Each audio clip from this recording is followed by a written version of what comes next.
Africa Content TV.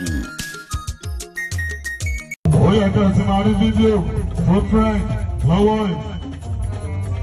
Tí bàbá ṣe lọ́wọ́ yìí, ó dá ẹ̀yìn tì ẹ̀fọ́ tí bàbá ti rí wí.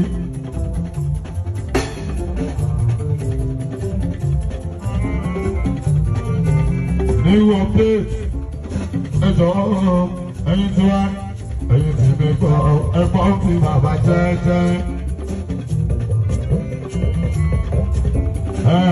Most especially èyí tó jẹ́ pé orí internet lẹ́sìn ń mú. Gbogbo èyí tó jẹ́ pé orí internet lẹ́sìn ń mú.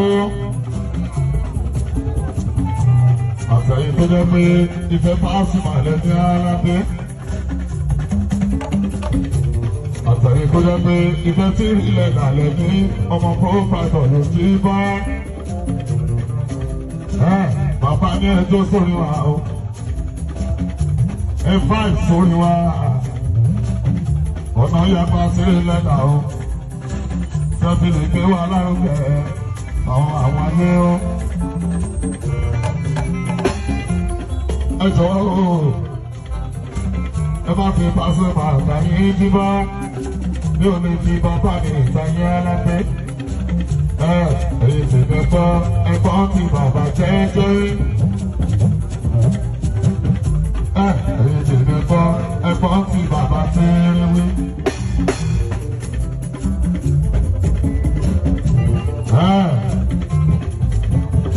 Òfé the last order. Òfé the last order. Ẹ̀fọ́ ẹ̀yin tí wá. Gbogbo ẹ̀yin tí dábì mi bàṣọ. Ẹ̀fẹ́ ilé ẹ̀fẹ́ wà dénúdénú. Ẹ̀yin sẹ́ni jẹ́ náà mú ní ti bá a sá. Ẹ̀yin ti tí ìlera yọmọ pàṣọ. Gbogbo ẹ̀yin olólùfẹ́ fòní ìyẹ́gbọ́. Ẹ̀yin ti yẹ́gbọ́ ẹ̀gbọ́n tí bàbá jẹ́jẹ́. Mo bẹ̀rẹ̀ èmi gan mo tún bẹ̀rẹ̀ ẹ jọ̀ọ́. Ẹ̀yin ti yẹ́gbọ́ ẹ̀gbọ́n tí bàbá jẹ́jẹ́.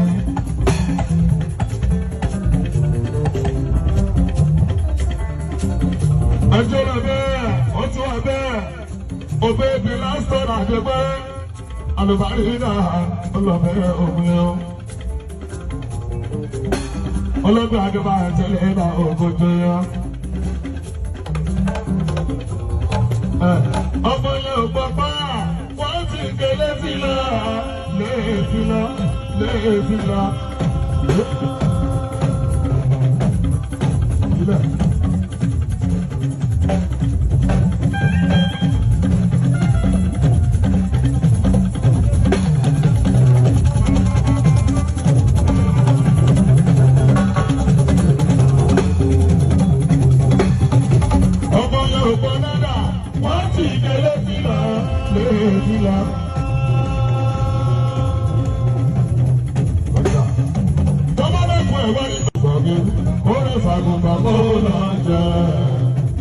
Ẹni bíbí làájọ.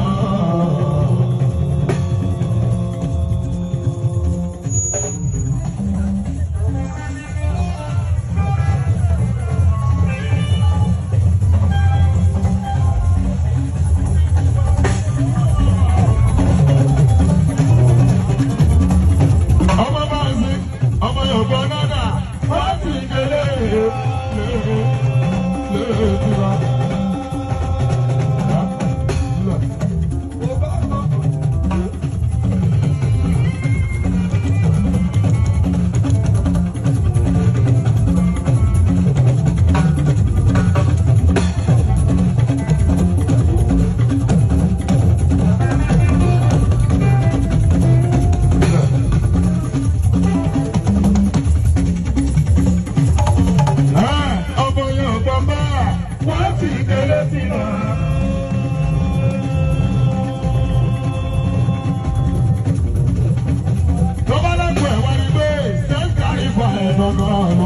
Bàbá jẹ́jẹ́ àbímọ ní sọ̀gẹ́mú, ó lè ṣàkóso kó lọ jẹ, ẹni bí ní làájọ.